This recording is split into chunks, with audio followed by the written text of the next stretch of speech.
Oke, kita masuk di plenary session yang kedua di hari kedua dari Indonesia Human Capital Summit 2021 Bapak Ibu.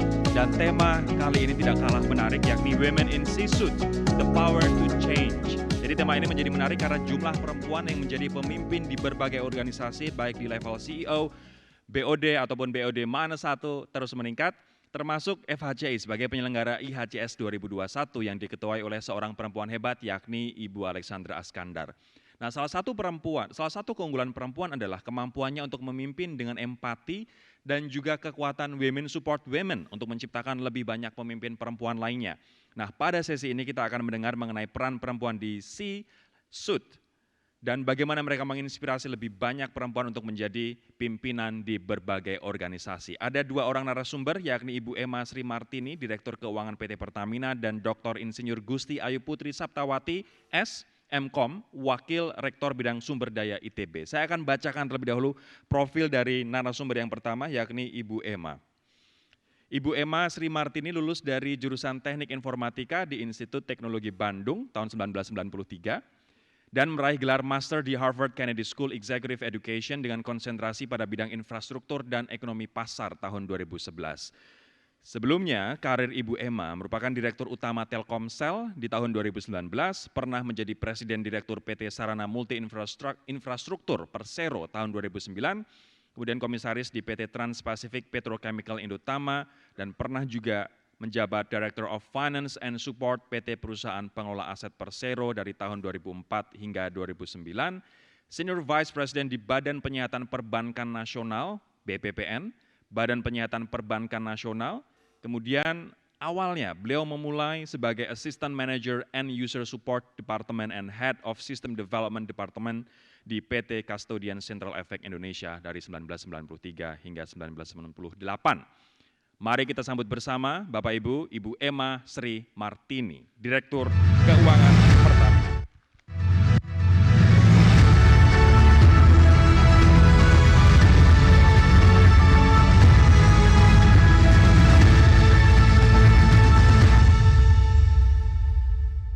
Baik, sekarang narasumber yang kedua saya akan bacakan profilnya Bapak Ibu, Dr. Insinyur Gusti Ayu Putri Saptawati S.M.Com. Beliau adalah Wakil Rektor Bidang Sumber Daya Institut Teknologi Bandung periode 2020-2025.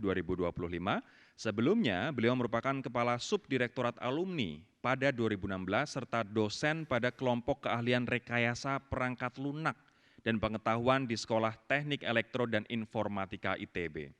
Beliau mendapat gelar Sarjana Teknik Informatika dari Institut Teknologi Bandung pada 1989, kemudian gelar Master of Commerce dari The University of New South Wales, Australia pada 1993. Nah, beliau meraih gelar Doktor Teknik Elektro dari Institut Teknologi Bandung di tahun 2008. Selain aktif mengajar, beliau turut terlibat dalam memimpin beberapa proyek dengan ITB, Dinas Perhubungan, Komunikasi dan Informatika Kota Payakumbuh, Kementerian Negara Riset dan Teknologi Republik Indonesia, serta Direktorat Jenderal Pendidikan Tinggi Kemendikbud. Kita sambut bersama Ibu Gusti Ayu Putri Saptawati.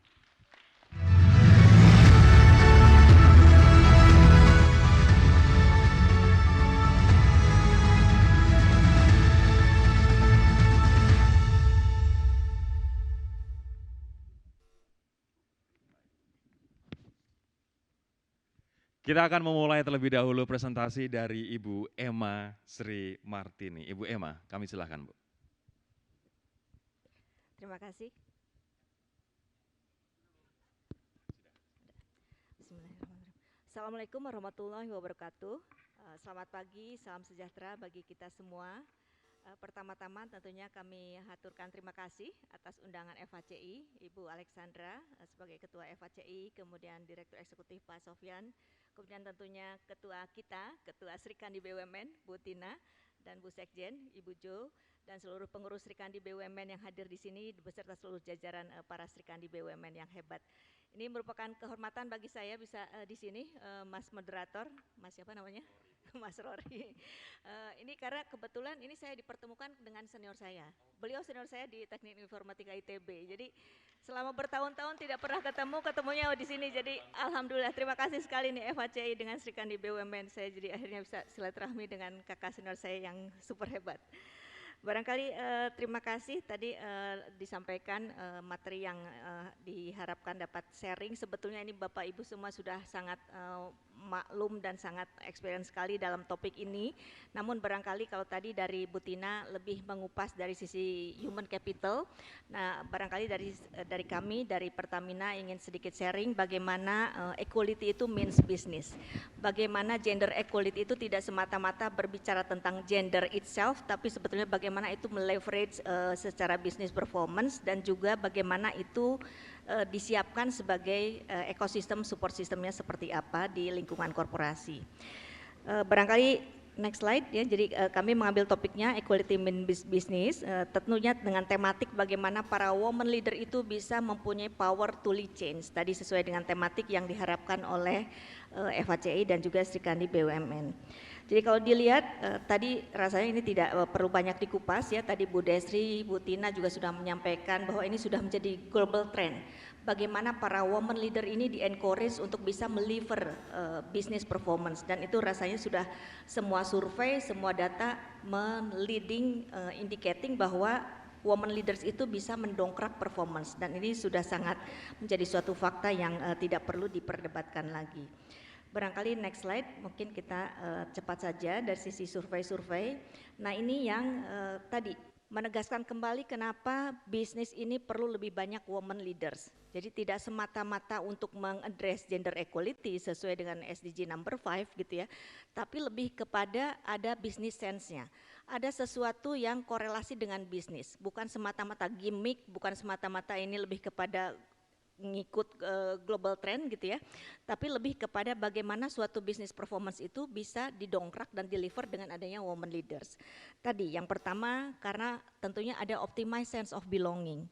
Dari data yang ada ini kita highlight juga bahwa sebetulnya kalau para woman leaders itu eksis dalam C-suite level itu akan meningkat 60% dengan adanya wadah pekerja perempuan. Jadi again ini adalah support system. Bagaimana support system yang akan di-enable oleh tentunya ini HR policy menjadi sangat kritikal. HR policy menjadi key enabler bagi terbentuknya suatu ekosistem lingkungan kerja yang sangat mendukung equality, dan ini akan tentunya akan menumbuhkan optimized sense of belonging meningkat 60%. Yang kedua, tentunya tadi sudah sangat dibahas banyak ya terkait dengan company global performance, bahwa dengan meningkatnya rasa sense of belonging itu tentunya business performance akan meningkat. Karyawan tanpa perlu banyak dengan retention program, dia akan stay untuk lama, jangka waktu lama di perusahaan tersebut gitu ya, kalau suasananya, ambience-nya, workplace-nya itu sangat mendukung dan sangat nyaman bagi para karyawan. Dan tentunya ini juga dibuktikan dengan fakta bahwa 50% itu bisa menaikkan kinerja perusahaan dan ranking perusahaan even masuk di Fortune Global 500. Ini yang barangkali fakta yang ada ya. Kemudian yang berikutnya adalah bagaimana mengenhance company social and global contribution. Dengan pendekatan dan women's approach barangkali ya, ini yang program-program terkait dengan corporate social responsibility, terkait dengan tadi ya support sistemnya itu akan sangat menonjolkan empati sebagai para woman leaders. Nah ini barangkali bukan berarti para perempuan itu lebih hebat dari para lelaki, tapi empatinya para woman leaders itu sangat melengkapi dari male leaders. Itu yang kalau kami rasakan di kami khususnya di Pertamina ya. Jadi bagaimana perubahan dan ekosistem itu menjadi sangat blending dengan karyawan, manakala semua policy khususnya terkait dengan HR policy itu diimpose dengan pendekatan women's approach. Itu barangkali yang kami rasakan di khususnya di lingkungan kami. Next slide barangkali. Nah ini terkait dengan, rasanya ini juga terkait dengan benchmark. Ini sudah cukup jelas bahwa gender diversity ini mendorong peningkatan bisnis. Mungkin ini kita tidak perlu banyak bahas di sini, ini sudah sangat clear. Kemudian next slide juga ini lebih kepada benchmark juga, bahwa dengan adanya women leaders ini lebih terbuka terhadap perubahan dan lebih aware terhadap resiko. Nah ini tadi disampaikan juga oleh Bu Tina bahwa kalau di sini disampaikan bahwa terkait dengan adanya women leaders ini menunjukkan openness to change itu meningkat 10% dan risk taking menurun 14%. ini dalam konteks restacking menurun bukan dalam konteks menjadi bad influence atau menjadi worse improvement dari sisi risk averse ya, tetapi lebih kepada risk awareness. Bagaimana suatu business decision making proses itu diimpose dengan pendekatan yang mengemukakan empatinya para women leader sehingga risk mitigationnya menjadi in place. Ini yang dimaksudkan dengan risk taking menurun 14%. Jadi ini bukan berarti menurun dalam konteks buruk, tapi justru malah membaik karena risk awareness-nya menjadi lebih baik lagi dan tidak agresif yang tidak terukur gitu ya. Jadi ini tidak risk averse tapi juga bukan agresif yang tidak terukur gitu ya. Jadi karena keputusan bisnis pasti selalu ada risknya, hanya perlu dimitigate dan dimeasure dari sisi risk manajemennya. Nah itu barangkali terkait dengan yang pertama ya tadi dengan risk awareness. Yang kedua adalah terkait dengan knowledge building strategy dengan R&D. Nah ini nanti mungkin dari Mbak Putri akan sangat banyak mengupas terkait dengan R&D dan juga knowledge buying melalui M&A. Ini yang para women leaders ini mendukung terkait dengan inovasi dan R&D. Kemudian yang terakhir barangkali dari sisi benchmark ini dilihat juga bahwa proporsi perempuan di C-suites itu pengaruh yang dapat dibawa juga akan semakin besar. Tidak hanya kepada company performance tapi juga kepada society dan juga kepada stakeholders. Dan pada saatnya adalah berkontribusi kepada barangkali negara ya dalam konteks yang lebih besar dan even global. Ini juga menjadi aspirasi dari pemegang saham kami dari Kementerian BUMN di mana para BUMN ini di-encourage untuk go global. Dan ini bagaimana nanti kita akan bahas nanti di slide berikutnya terkait bagaimana equality ini akan mendongkrak dan menyiapkan company untuk go global. Next slide-nya terkait dengan ini. Tadi sudah banyak dibahas bahwa para perempuan itu memimpin dengan hati. Again tadi Pak Bu Desri juga menyampaikan ya bukan berarti para lelaki memimpin tidak dengan hati gitu ya, tapi lebih kepada empatinya para women leaders itu biasanya selalu online gitu ya dalam setiap decision making proses gitu ya. Mungkin ini yang menyebabkan empati para women leaders ini jadi lebih di highlight. Empati di sini tidak berarti sentimental gitu ya, tapi juga harusnya lebih kepada memperkuat business judgment. Ini yang dimaksudkan di sini bahwa empathy women leaders ini akan empowering dalam decision making process. Kemudian empathy juga penting dalam krisis. Tadi benchmark mengatakan, Bu Desri ya, di masa COVID justru peran para women leaders di mana policy-policy yang dibuat itu sangat mengedepankan empathy. Karena tadi misalkan isu yang sangat sensitif terkait dengan employment. Sebetulnya kalau kita simply hanya melihat dari efisiensi, dari company performance, semua terdisrupt dengan adanya COVID. Kalau tadi dengan mudah, tadi Bu Tina menyampaikan juga ya bahwa sebetulnya kalau hanya for the sake of efisiensi, cut aja jumlah karyawan ya Bu ya, bagaimana tadi tetap karyawan atau menjadi karyawan tetap. Tapi itu tidak serta-merta mudah dilakukan. Tentunya ini ada peran bagaimana women leaders menaruh empati dalam proses decision making proses gitu ya. Itu yang perlu ditekankan bahwa empati dalam decision making proses itu sangat diperlukan sehingga keputusan tidak serta-merta diambil dengan menimbulkan damage yang lebih besar bagi korporasi dan juga bagi karyawan. Nah ini barangkali terkait dengan beberapa research dan juga jurnal yang kita ambil juga bagaimana perusahaan itu dapat meningkatkan proporsi perempuan di C-suites ya.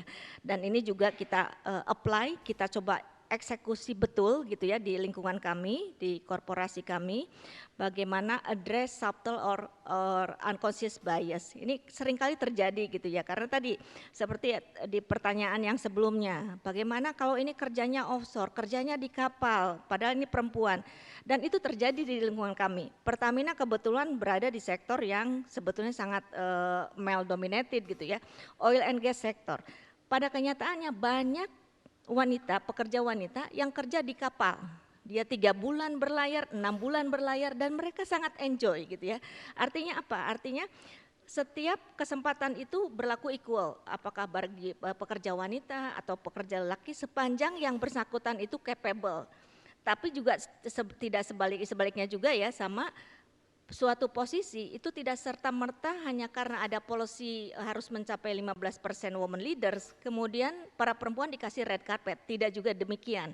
Tetap capability dan kapasitas, kualifikasi itu tetap nomor satu.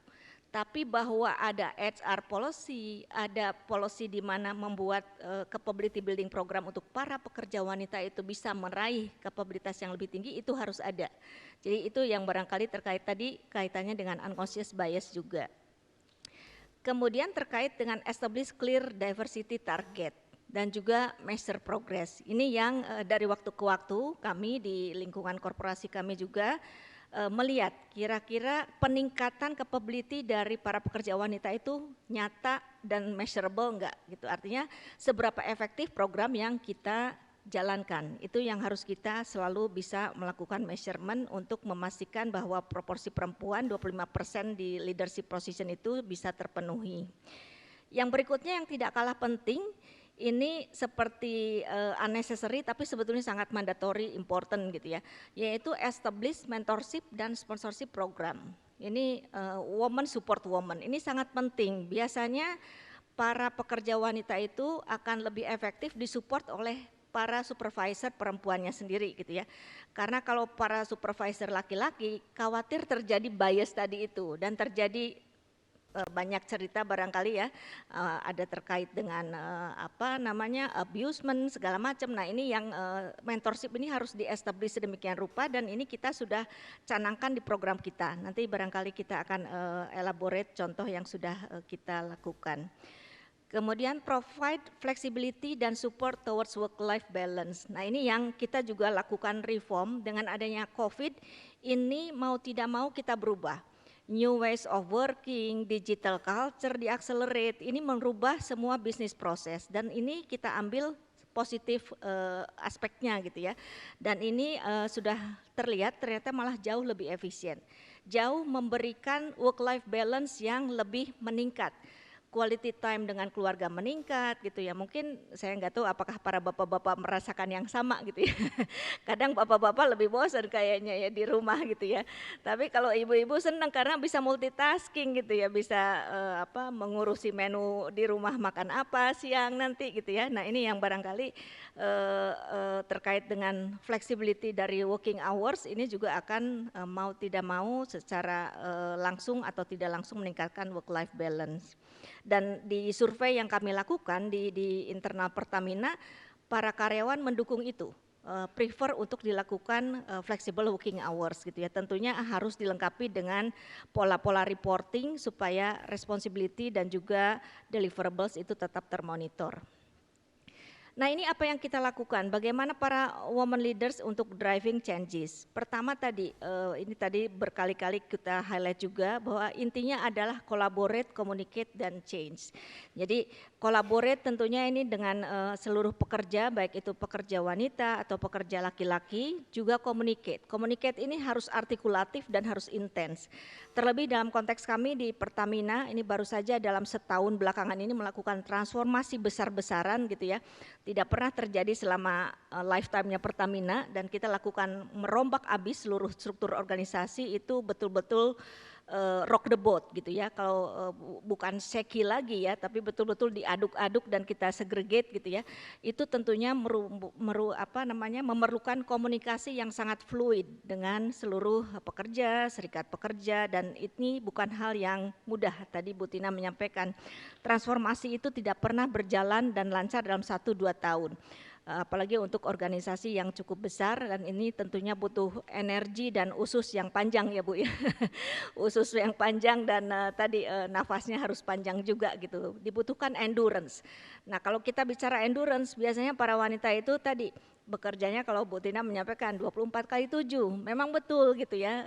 Kayaknya kita harus mau tidak mau dipaksa untuk bisa melakukan pekerjaan secara paralel. Baik itu pekerjaan rumah, pekerjaan kantor, pekerjaan dapur gitu ya, semuanya dilakukan paralel.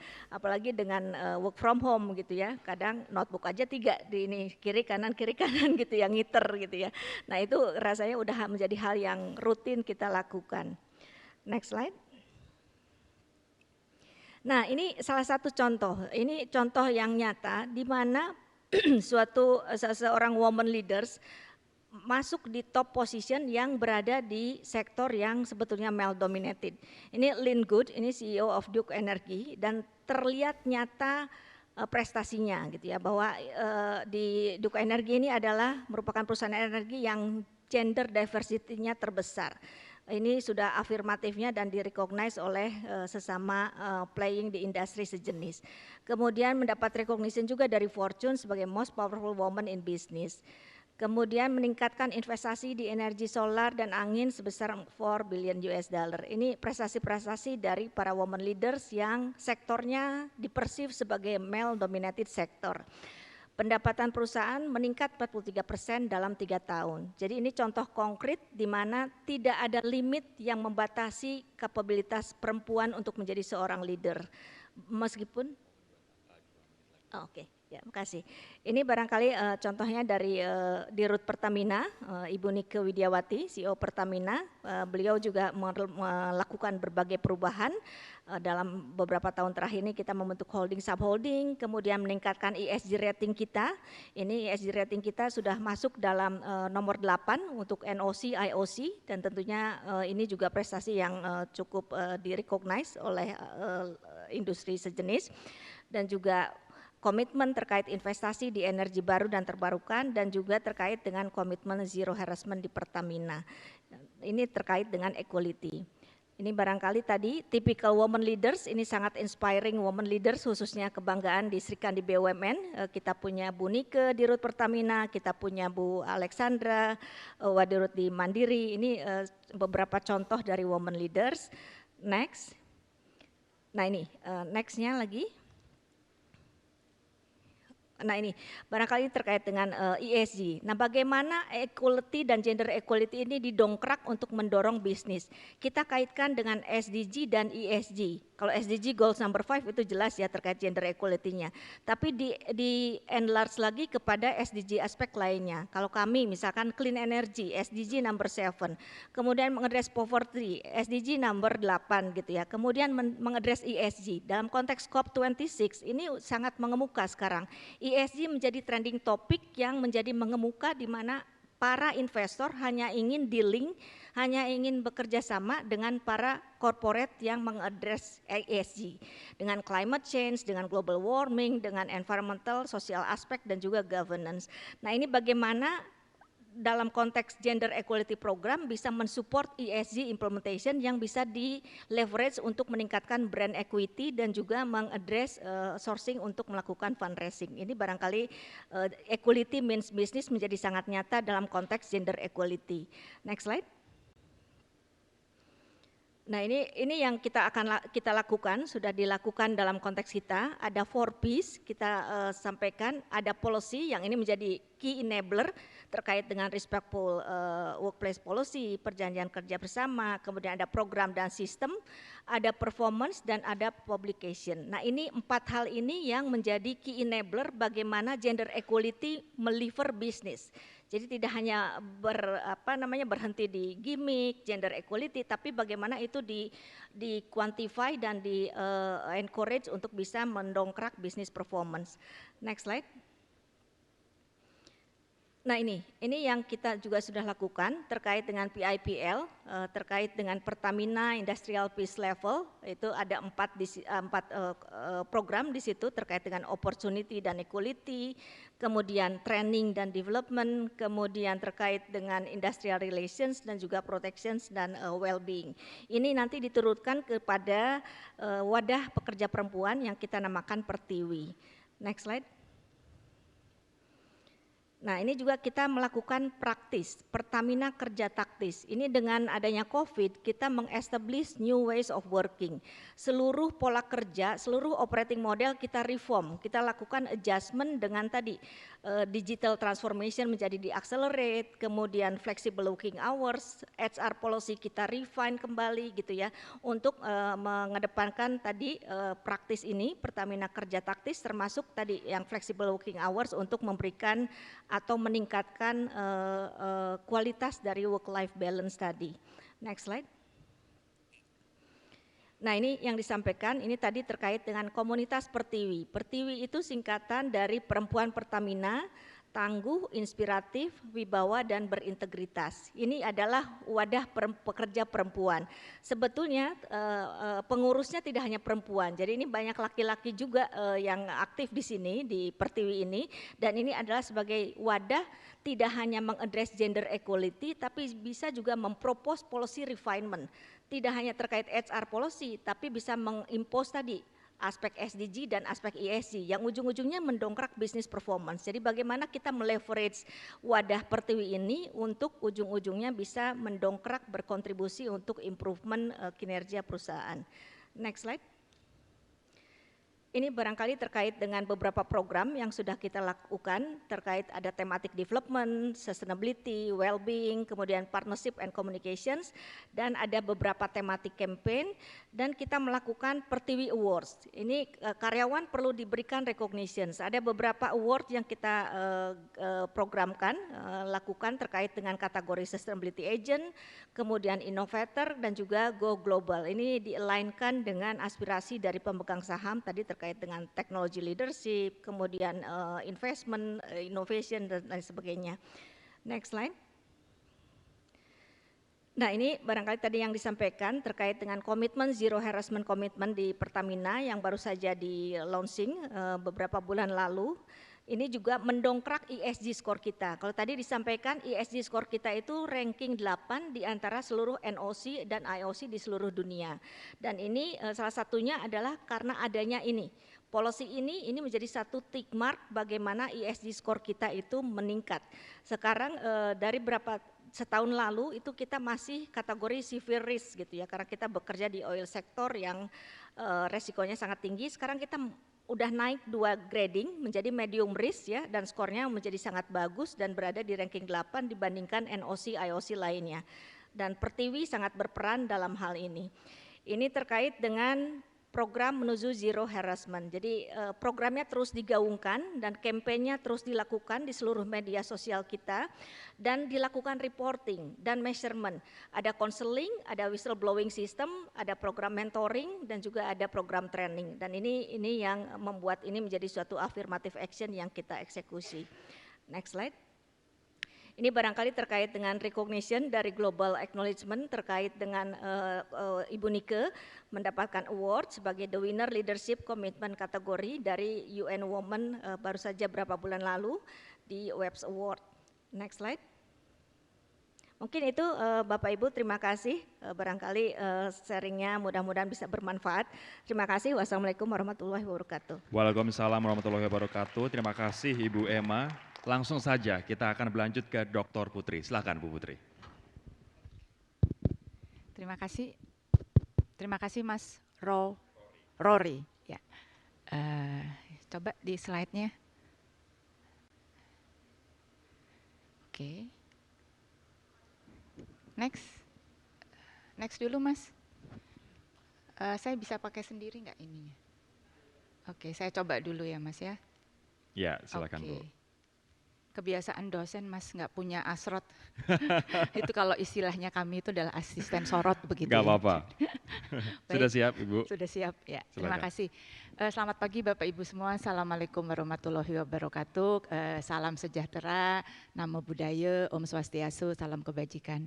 Pertama-tama saya ucapkan terima kasih atas kesempatannya saya bisa diundang di sini, walaupun sebetulnya saya bingung begitu. Bu Rektor kami juga bingung. Kenapa diundang begitu? Karena kami merasa kami bukan leader seperti yang senior saya begitu ya. Saya dengarkan dari pagi.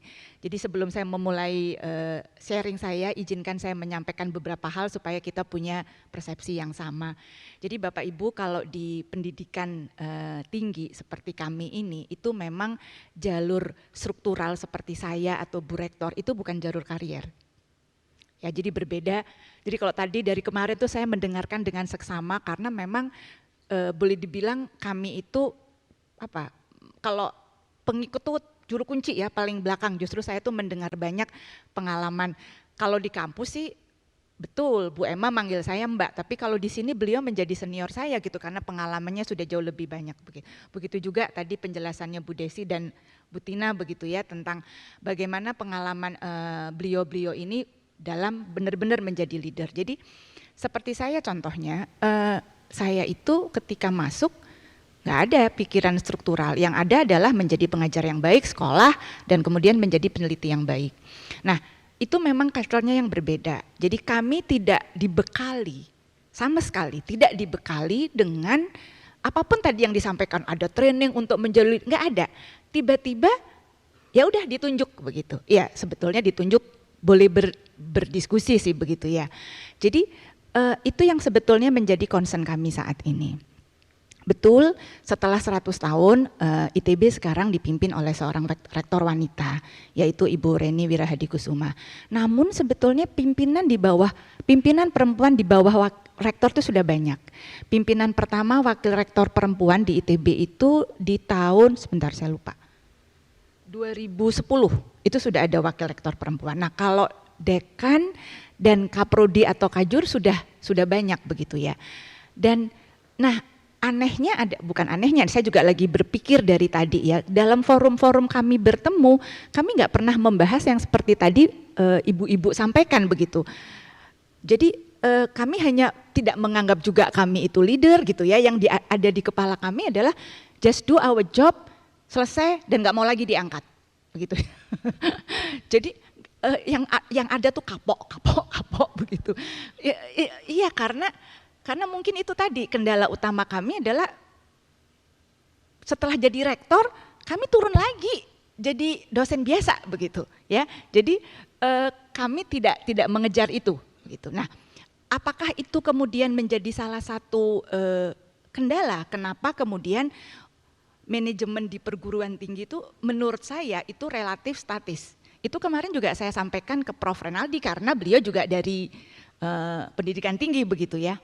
Itu satu. Yang kedua, belum banyak perguruan tinggi negeri, even yang besar-besar, itu berani mengambil, saya kurang tahu kenapa, tapi berani mengambil profesional untuk hal-hal tertentu. Nah, seperti saya contohnya saat ini, saya sekarang diminta menjadi wakil rektor bidang sumber daya. Salah satunya adalah tentunya mengurus SDM begitu. Latar belakang saya sama dengan Mbak Emma. S1-nya sampai S3-nya bidangnya informatika, tetapi nggak ada pengalaman mengurus orang secara struktur begitu ya Bu ya. Jadi apa yang membuat saya berani mengambil posisi ini? Hanya itu, saya punya kepercayaan bahwa ya segala sesuatu berawal dari niat. Kemudian kita mau belajar begitu ya, punya passion yang tinggi, tidak gampang menyerah. Nah, oleh karena itu maka di tahun 2020 tuh rektor kami sudah mencanangkan bahwa ITB harus bertransformasi. Jadi benar-benar bertransformasi. Nah, salah satu tools untuk bisa mencapai itu adalah transformasi SDM-nya. Jadi mulai tahun 2020 kami dibantu oleh pihak luar begitu ya untuk mengembangkan sistemnya. Nah, tentu saja pada saat kita sudah menggaung-gaungkan transformasi seperti yang kata Ibu Tina itu begitu. Mostly orang itu masih ada dua ya, menunggu begitu ya, dan satu lagi takut begitu ya. Jadi ini yang kemudian menjadi PR besar kami saat ini, yaitu mengelola perubahan. Nah, ini hanya sekedar saya sharing aja, Bapak Ibu pasti sudah tahu bahwa tidak hanya ITB ya, semua organisasi itu sangat dipengaruhi oleh faktor eksternal dan internal. Begitu juga ITB, industri 4.0 yang sekarang sudah akan ditinggalkan dan akan menuju industri 5.0 dengan segala macam ilmunya, big data, AI, blockchain dan seterusnya.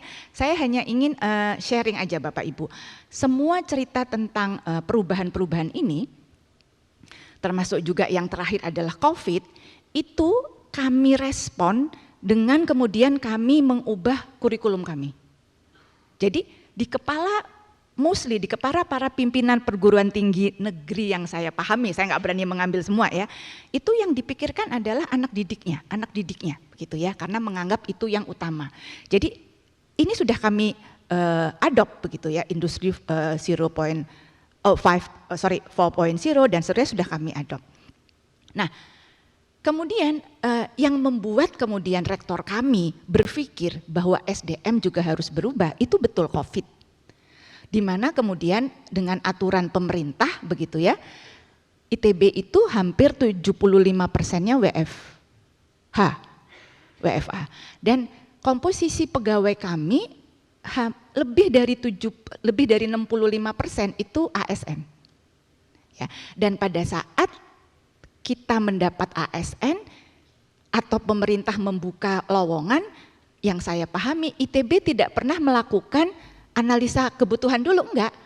Ambil aja, pokoknya dikasih 10 ambil, dikasih 20 ambil, diambil aja begitu. Karena dianggapnya itu adalah resource yang murah, artinya dibayar pemerintah ya, ITB tidak harus menanggung.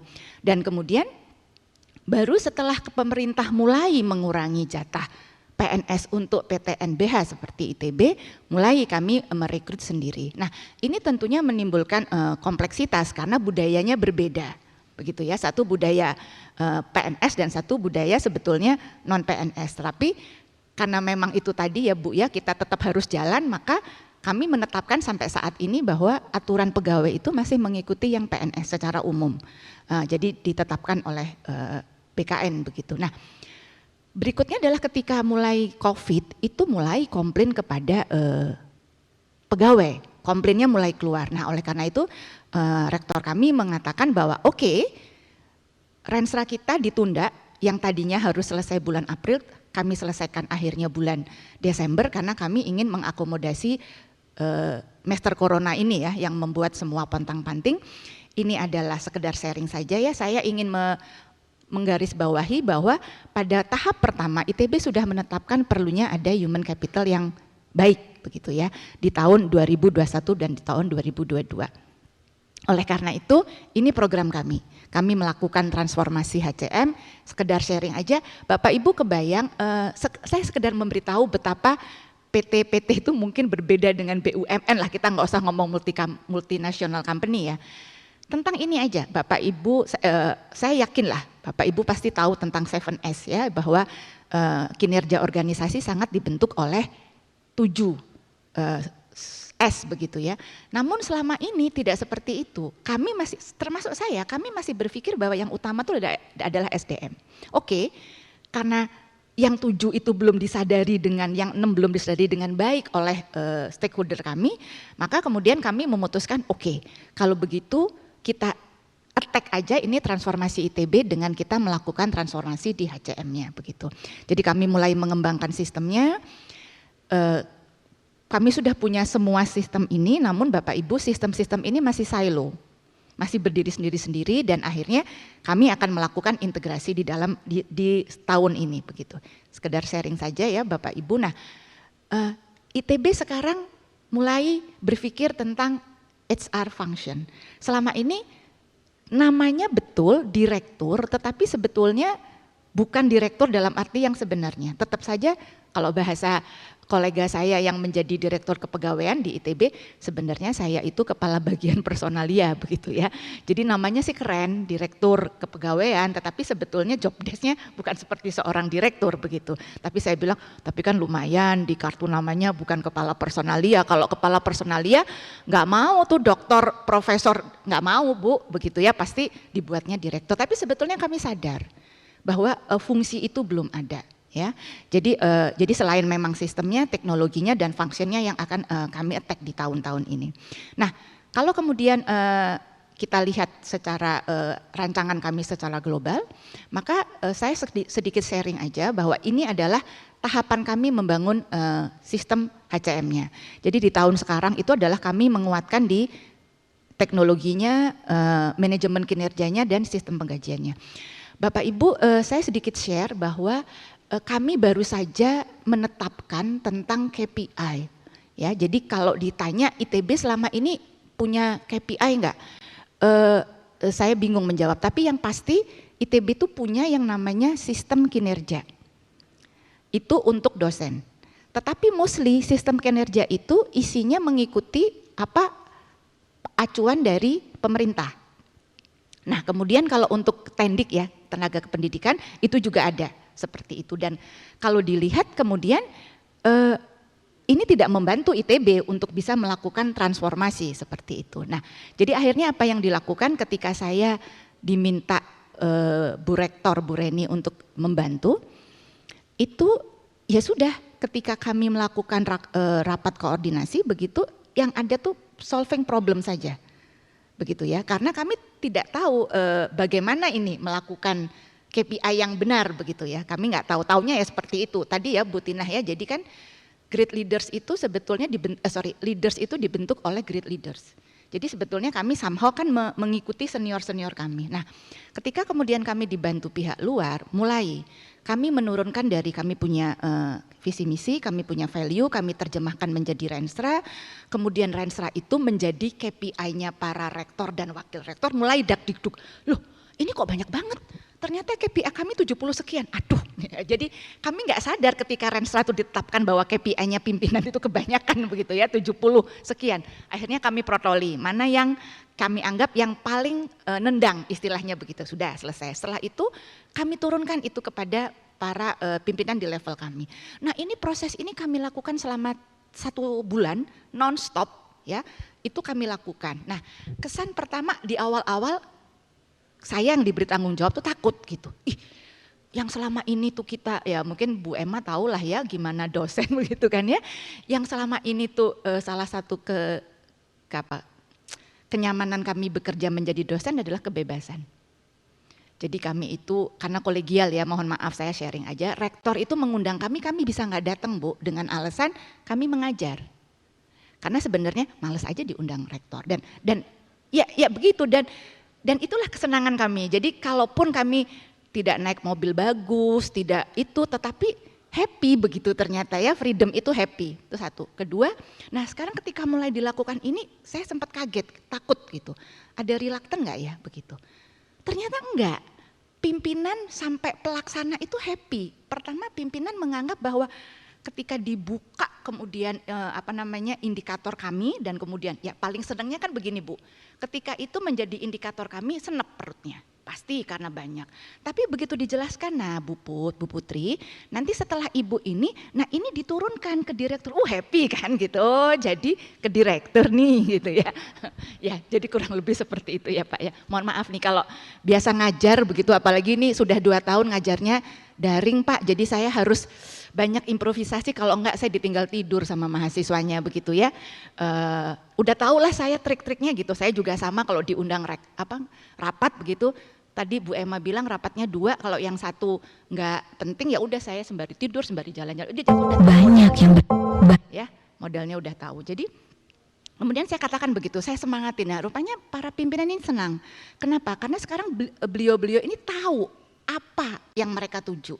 Pertama itu, apa yang mereka tagih dari pimpinannya dan apa juga yang mereka tagih dari subtimnya begitu. Nah, yang di bawah pun juga sama begitu ya. Mereka juga, jadi kami sekarang harus mengerjakan ini ya. Target kami adalah ini. Dan tidak ada lagi cerita ketidakadilan begitu ya. Karena memang ITB itu belum mempunyai, saya mengakui belum mempunyai sistem merit yang baik. Jadi remunerasi kami itu bukan remunerasi tunggal. Belum, kami sedang menuju ke situ begitu ya. Tetapi itu tadi Bapak Ibu jangan khawatir, walaupun kami remunerasinya tidak tunggal ya.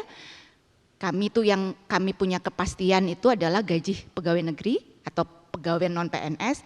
Namun insentif-insentif yang lainnya itu gimana nanti dapatnya, kapan dapatnya itu nggak tahu begitu ya. Tetapi alhamdulillah kami punya kepastian, punya keyakinan bahwa kesaktian Pancasila itu membuat kami survive sekian puluh tahun begitu ya. Jadi kalau uncertainty mungkin kami lebih jago dibanding Bapak Ibu yang di BUMN begitu ya. Ya betul saya kalau pikir-pikir itu gimana kalau dipikir, makanya anak saya nanya, Ibu kok bisa begitu? Jangan ditanya nak, jangan ditanya. Kalau Ibu juga noleh, Ibu juga nggak tahu itu gimana ceritanya gitu ya. Bang datang ke saya, Ibu gini-gini, penghasilan Ibu gini. Maaf Bu, saya tuh nggak pernah lihat rekening untuk lihat masuknya. Kenapa? Takut nanti bawaannya bete terus komplain melulu. Jadi kita menjadi kontraproduktif. Jadi Ibu lakukan apa? Saya nggak pernah mau lihat yang masuk. Saya tidak punya aplikasi fitur notifikasi kalau ada transfer yang masuk begitu ya. Tapi yang saya lakukan adalah saya ini keran di sebelah pengeluaran itu saya kunci aja gitu kan. Pokoknya nggak tahu di situ masuknya berapa, kunci aja gitu ya. Dan kami kemudian punya slogan, kalau tadi itu apa grade, apalah, kalau kami enggak. Kami itu hidupnya adalah cukup pas-pasan, pas butuh, pas ada gitu aja gitu ya. Jadi mungkin jadi level stres kami jauh lebih rendah dibanding Bapak Ibu yang di BUMN begitu ya. Bu Emma bisa ketawa ya. Nah, sekedar sharing juga ini karena masih ada waktu saya bisa sharing. Jadi Bapak Ibu saya juga bisa melihat begitu, saya juga paham. Alumni-alumni kami yang bekerja menjadi dosen tetap gitu ya, dan yang kemudian kerja di industri ketemu aja 5 tahun, berbeda. Beliau pasti sudah perutnya buncit begitu ya. Nah tapi yang utama rambutnya. Nah yang di industri cepat lagi memutih, sementara yang di ITB tuh hitam terus rambutnya gitu ya. Sehingga kalau saya ketemu teman misalnya, ini benar saya ketemu salah satu sahabat saya dari SMP, beliau bekerja di World Bank, terus kita ngobrol, Put, umur kita itu, enggak saya ngomong gini, kan kita masih muda ya gitu, terus dia bilang, Put, kita tuh udah 50, saya udah 56 begitu ya. Terus saya bilang, terus saya bingung kenapa ya saya enggak sadar ya, karena itu kami mengajar, mahasiswa enggak boleh sekolah lama-lama, 5 tahun kami paksa keluar. Jadi datang lagi yang muda kan begitu, jadi merasa muda terus gitu ya, gimana mau merasa tua begitu. Baik, itu sekedar sharing aja. Nah, nah tentu saja ini menjadi ini sekedar program kami, nah ini mengelola perubahan.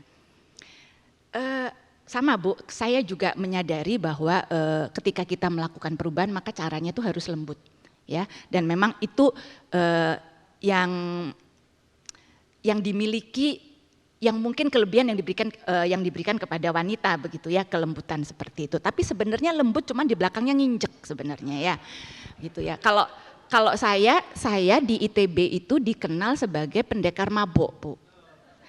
Kenapa? Karena kalau jalan itu kalau udah punya mau itu jalan aja gitu. Dan kadang-kadang ketika saya akan mau bernegosiasi tentang sesuatu, itu kalau kami di ITB jangan adu argumen. Kenapa? Kalah. Ya kan argumentasi itu, wah pokoknya ilmu-ilmunya semua keluar tadi ya, riset Q1, udahlah saya lewat. Apa yang saya lakukan, saya perhatikan aja behavior, observasi saya. Saya lihat bagaimana pimpinan saya memutuskan begitu ya, oh begitu caranya, ya udah saya bermain-main di situ. Dan kadang-kadang saya jarang menggunakan argumentasi. Kadang-kadang saya bilang, loh kenapa di situ dibolehkan, saya nggak dibolehkan. Gitu aja, ada lah konflik-konflik seperti itu, sampai kemudian teman saya bilang, Mbak kamu tuh pendekar mabuk, kalau jawab ya begitu itu, kalau jawab ya jadi tidak dengan argumen, karena kita akan habis di situ. Nah ini adalah beberapa trik kami yang kami ambil dari Kotter untuk melakukan pengelolaan perubahan. Ada 8, saya tidak perlu sebutkan satu-satu, dan ini berat sekali Bapak Ibu, berat sekali, karena jujur saya katakan bahwa kami sebagai pejabat di ITB yang diberi amanah mengelola institusi, itu ternyata kami tidak pandai dengan perubahan. Mahasiswa kami jauh lebih pandai, kenapa? Karena setiap 3 tahun, setiap 2 tahun itu kurikulum berubah. Mereka harus menyesuaikan, kadang mereka harus mengambil SKS lebih ya, karena demi seperti itu. Dan semua informasi itu, semua sosialisasi itu bisa kami lakukan kepada mahasiswa. Tetapi ketika itu harus merubah diri sendiri, nah jadi begitu ya. Jadi ternyata pepatah mengatakan menyuruh itu lebih gampang, tapi menyuruh diri sendiri lebih susah. Nah itu adalah tantangan kami saat ini. Dan di tempat kami itu kan usia pensiun 70 tahun Ibu. Ya, profesor itu 70 tahun. Jadi kalau saya sedang dipanggil begitu dengan senat, kalau udah dipanggil senat itu udah gemeter gitu sebetulnya. Tapi modal saya satu, saya mengatakan adalah saya catat ya Pak, kalau saya memang belum tahu jawabannya. Atau memang kalau saya salah ya selalu saya katakan mohon maaf, saya salah. Sampai suatu saat beliau tuh berkatakan, Ibu udah Ibu nggak usah minta maaf gitu. Yang penting Ibu tahu aja. Ya karena saya pikir itu adalah caranya begitu ya, untuk kita tetap sopan, tetapi nanti kita berikan gitu ya, kita berikan apa yang menurut kami adalah baik. Nah ada satu hal yang mungkin saya juga ingin sharing, ya Jadi ini sekedar informasi Bapak Ibu, saya yakin Bapak Ibu juga sepakat bahwa ketika kita melakukan perubahan maka pimpinan itulah yang harus berubah dulu. Kalau di ITB itu masih memakai prinsip seeing is believing Bu Tina, jadi kami harus dimulai dari kami dulu ya, baru yang lain mau mengikut begitu. Nah ini beberapa program kami adalah bahwa HCM adalah program emas rektor kami, kemudian ya sekedar sharing aja. Nah ini saya ingin berbagi sedikit pengalaman. Jadi pengalaman saya adalah ketika saya pertama kali menjadi ketua jurusan, itu saya masuk di lingkungan yang semuanya laki-laki, elektro. Itu cowoknya banget gitu, kerasa kalau rapat itu berantem. Maksudnya mungkin buat mereka biasa begitu ya gitu. Nah saya itu dengan cara perempuan itu suka, ya jangan berantem, dan saya dibentak begitu. Ibu diam aja gitu. Nah, tapi lama-lama kemudian karena dengan gaya blow onnya, saya bersikap blow on aja begitu ya. Lama-lama mereka sungkan, dan saya menyadari gitu, ada beberapa hal itu yang keluar pernyataan begitu. Ibu tuh perempuan sih, coba ibu laki, saya ajak berantem gitu ya. Jadi kadang-kadang dengan kita perempuan, lawan kita itu agak segan aja berantem gitu mungkin ya. Jadi agak malu, padahal sebenarnya ini lebih preman dari yang laki-laki, gayanya aja gitu seperti itu. Nah yang kedua adalah kalau yang kami rasakan berpikir detail. Jadi telaten ya, lihat kecil segala macam, biasa ngurusin uang ya Bu ya, sampai serupiah-rupiah juga dihitung gitu kan ya. Kemudian tadi saya sepakat bahwa ini menjadi energi yang komplementer. Yang terakhir adalah gigih biasanya. Mentok, nangis, habis gitu maju lagi gitu ya. Pendekar mabuk beneran ya.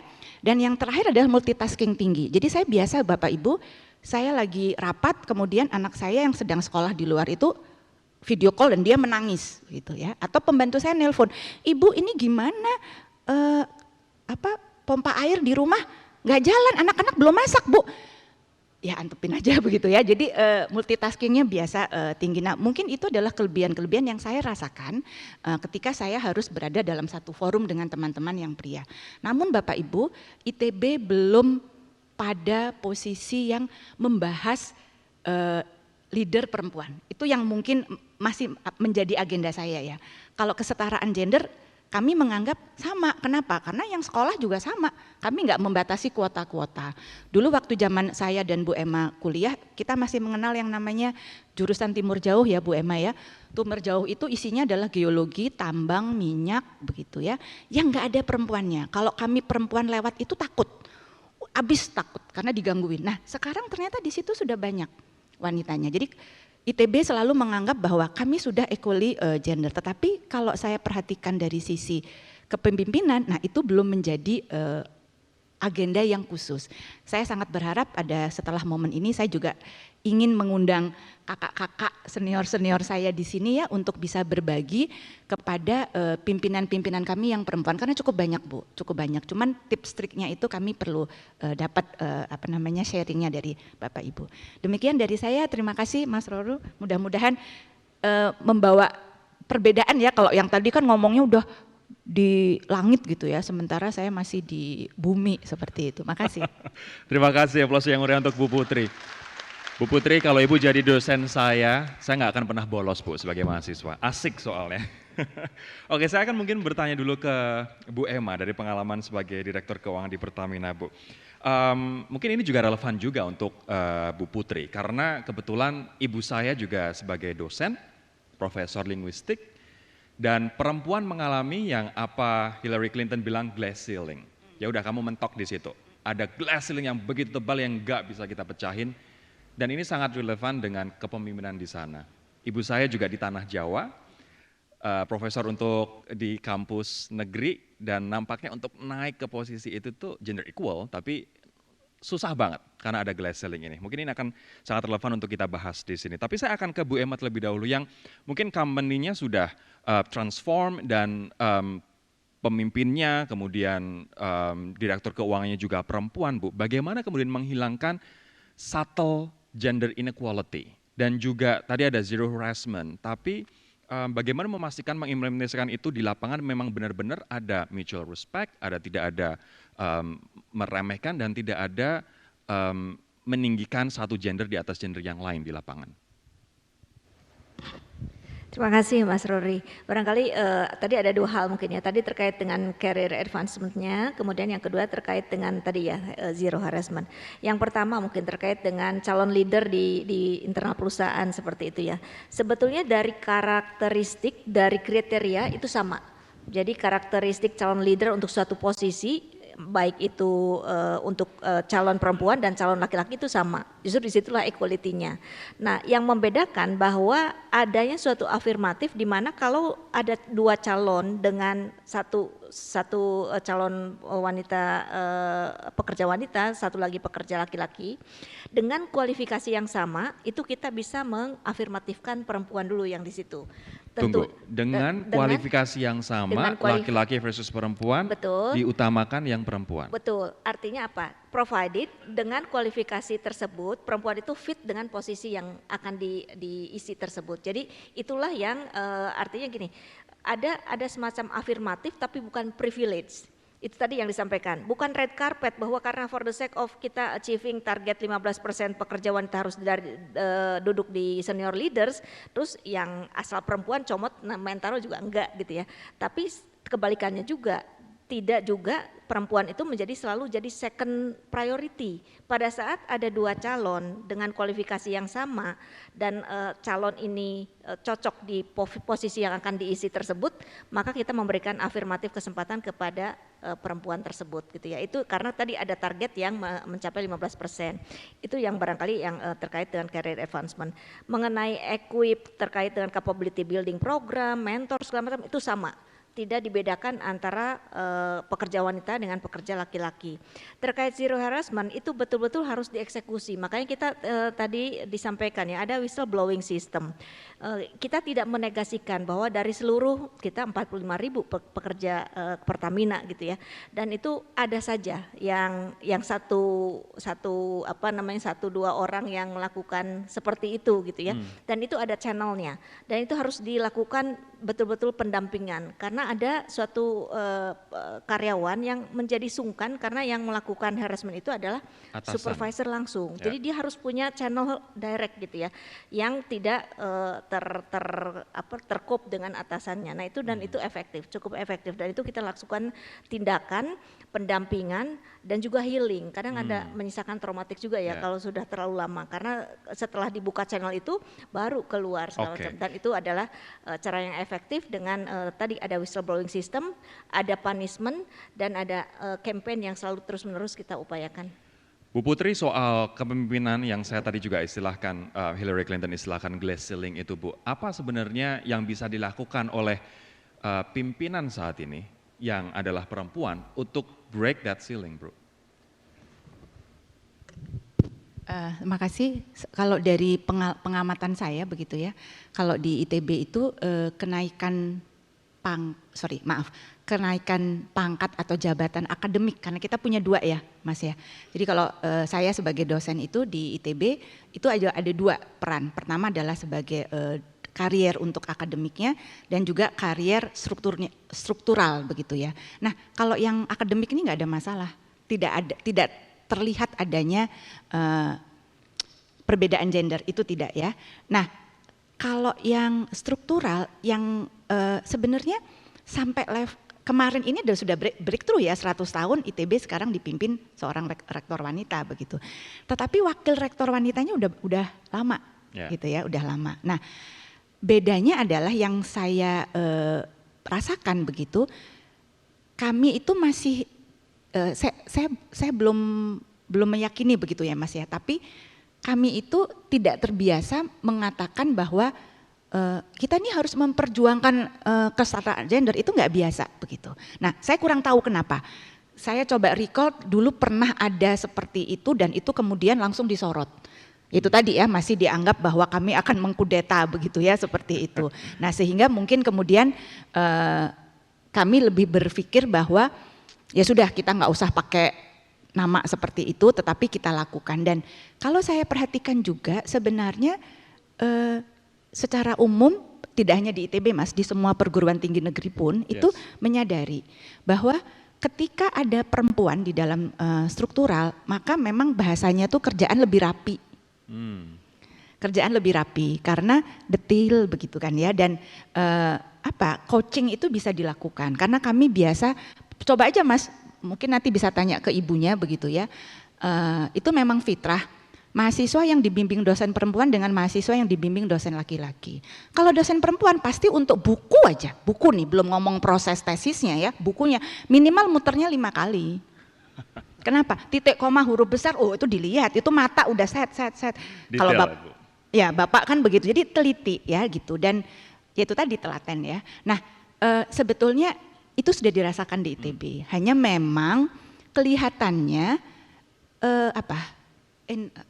keinginan perempuan-perempuan di ITB untuk duduk di posisi struktural itu tidak banyak memang. Apakah pressure? Bukan, karena itu tadi pusing ngapain? Oke. Ya pusing ngapain, banyak musuh ya kan, karena harus tegas begitu. Dan kalau yang saya perhatikan ini Mas, kalau di BUMN itu kan nggak ada namanya ketika sudah naik, nanti itu turun kan nggak ada. Paling nanti dipindah supaya bisa naik lagi. Tuh. Kalau di pendidikan enggak, ketika saya sekarang jadi wakil rektor, setelah selesai ya saya jadi dosen biasa. Gitu ya. Makanya ini kemarin kita juga berdiskusi dengan Profesor Reynald mengatakan politik di kampus ngeri kata beliau. Iya, seperti itu. Jadi memang dan karena itu memang bukan karier kami tidak bangga, tidak terlalu, katanya gini lah, nggak apa-apa nggak jadi rektor, yang penting jadi profesor, yang penting saya bisa seminar di mana publikasi saya masuk yang bergengsi. Jadi mungkin karena ada mainan yang lain, yang memilih mainan yang tidak terlalu terikat dengan sesuatu yang sifatnya keras. Ya, tapi tidak ada pressure, ada pressure. Baik, yang cowok juga sama kok Mas, nggak kepingin jadi struktural sebenarnya karena nggak bisa meroyek begitu kalau jadi struktural mah ya. Untungnya di dunia akademis itu ya Bu, ada struktural, ada akademis. Nah, kita kejar yang akademis ya. Iya. Baik, ini ada pertanyaan yang menarik sekali dari Putu Astrid Yolanda Sari. Selamat pagi Ibu, izin bertanya, menurut artikel yang saya baca di National Geographic dan sebagaimana sering kita dengar bahwa laki-laki berpikir menggunakan logika atau otak, sedangkan perempuan dengan hati atau perasaan. Sebagai seorang perempuan, terkadang ada perasaan baper, terlalu kasihan dan lain-lain yang mostly ada konflik batin terkait pekerjaan terutama pengambilan keputusan. Bagaimana Ibu sebagai leader di perusahaan Ibu menyeimbangkan atau berdamai dengan perasaan tersebut sehingga kita bisa jernih dalam mengambil keputusan. Saya akan ke Bu Emma terlebih dahulu. Terima kasih Mbak Putu Astrid ya. Mungkin ini ya, kalau di mana kita rasanya ini tugas bagi semua leader ya, tidak hanya woman leaders tapi juga male leaders juga memerlukan hal yang sama, bahwa objektif dan fairness itu harus terjadi di semua lini gitu ya, tidak hanya top posisi atau juga di bawah pun sebetulnya sama, di demanding hal yang sama.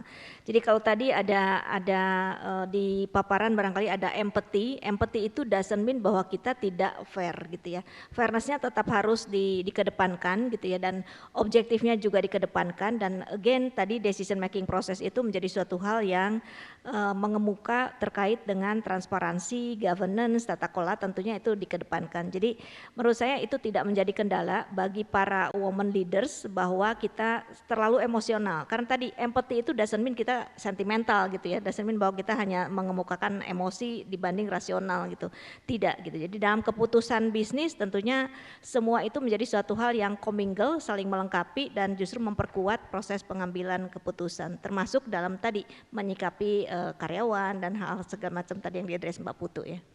Bu Putri sepakat Bu dengan prinsipal itu? Iya, sepakat sekali. Jadi saya mengambil contoh kalau di dunia kami, di organisasi kami, statistiknya itu lebih banyak dosen perempuan yang lebih tega, bahasanya mungkin lebih tega ya, lebih tega mengatakan dia ini nggak bisa lulus dibanding dosen pria. Ya, karena kalau dibilang baperan kasihan gak juga ya ibu-ibu, coba kita ngedidik anak kita, kan anak kita kalau minta uang ke kita 150.000 kan susah banget, coba ke bapaknya ya udahlah kasih aja gitu kan ya. Jadi sebenarnya kita lebih tough gitu ya, tetapi memang betul seperti kata Bu Emma kan ya ada ya, memang itu fitrah kita. Kami nonton drama Korea ya kami menangis, kami lihat apa kami lebih menangis, tapi sebetulnya kita lebih tough. Dari sisi rule, dari sisi kepatuhan itu kita lebih tough sebenarnya, lebih keras. Jadi enggak aja itu hanya penampilan luar aja begitu. Makasih. Saya mungkin akan membuka kesempatan untuk bertanya dari floor. Apabila teman-teman ingin bertanya dari ruangan ini, silahkan angkat tangan. Teman-teman akan mendatangi Anda atau Bapak Ibu untuk bertanya. Tapi kalau tidak, saya ingin minta, kita masih ada waktu 5 menit, saya ingin minta tips dari Bu Emma. Untuk mereka yang ditempatkan di onshore dan offshore, bagaimana Ibu menguatkan hati para pekerja perempuan bahwa they will be fine, keluarga mereka akan baik-baik saja dan kamu tetap akan bisa memaksimalkan potensi kamu ketika kamu kerja di onshore ataupun offshore, Bu. Makasih Mas Rory, bagus sekali pertanyaannya. Betul Mas Rory, terutama para pekerja perempuan yang di pekerjaannya sangat expose terhadap aspek safety gitu ya.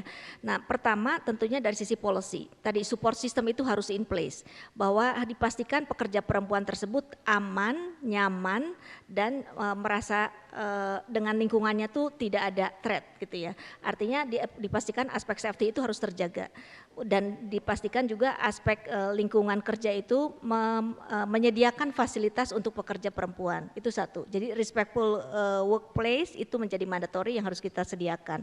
Yang kedua juga support system kepada keluarganya.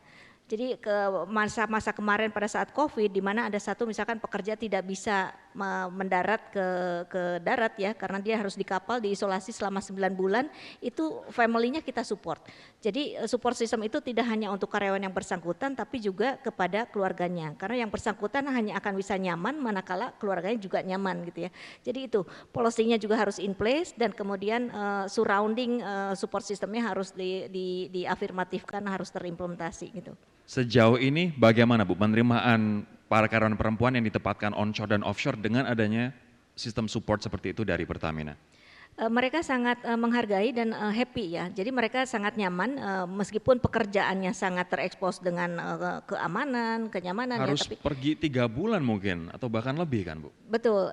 Waktu awal-awal COVID itu kan isolasi ya. Jadi pegawai kapal itu transisi aja kan harus isolasinya lama ya. Waktu itu bisa ada yang 6 bulan, 9 bulan itu stay di kapal, tidak ketemu keluarga segala macam dan mereka fine-fine aja gitu ya. Kita lakukan komunikasi, kita fasilitasi, keluarganya kita take care seperti itu. Nah itu yang barangkali respectful workplace dalam arti luas, tidak hanya untuk ke karyawan tapi juga untuk family yang menjadi support systemnya. Terima kasih Bu Emma. Bu Putri, saran untuk perempuan yang saat ini sebenarnya dari segi potensial sudah sangat potensial tapi mungkin ada faktor lain eksternal Bu, yang menghalangi perempuan itu untuk naik ke posisi yang sebenarnya dia deserve. Apa saran Anda untuk mereka? Sebenarnya kalau dari pengalaman saya, karena maaf Mas Rory, saya itu tidak belajar manajemen, tidak belajar human capital begitu ya, tetapi dari pengalaman itu adalah memang lingkungan. Jadi saya punya pengalaman, ada satu kolega saya yang kalau mau akhir semester ngumpulin bukan tugas, nilai itu dia sakit perut. Mungkin Bu Emma tahu Bu Yani Widiani 89. Nah itu orangnya kalem banget ya. Jadi memang kalem begitu, tetapi kami kasihan begitu ngelihatnya bahwa dia tuh stres sepertinya menjadi dosen dan kemudian walaupun hanya dosen ya, kemudian dia juga harus mengurus keluarga, itu tuh dia kayaknya stres begitu ya. Nah kemudian kami sebagai temannya itu sharing begitu, begini caranya. Jadi kasarnya tuh kalau saya dikenal Bapak Ibu kalau kuliah itu satu-satunya dosen yang punya prinsip work hard, play harder. Jadi mahasiswa tuh jangan kupu-kupu kuliah pulang, jangan main. Kuliah ya tapi jangan kedengeran semua ya, nggak perlu ngejar nilai 4 lah gitu. Pak Fajrin yang di atas itu nilainya 4 tapi emang dia nggak belajar juga nilainya 4 gitu kan ya.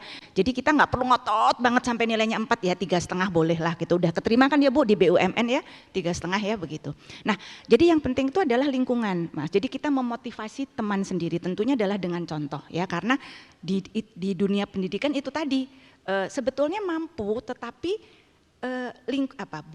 motivasinya itu nggak ada karena memang lingkungannya tidak nge-push gitu. Tapi sebenarnya kalau itu diberi contoh, diajak begitu dan terakhir itu dipaksa, rata-rata pada mampu dan mereka bisa berubah. Itu aja tipsnya. Baik, terima kasih. Boleh kita aplaus yang meriah untuk Ibu Emma dan juga Ibu Putri. Terima kasih Ibu-Ibu atas waktu dan juga insight yang telah dibagikan. Kita akan melanjutkan dengan penyerahan token of appreciation. Boleh kita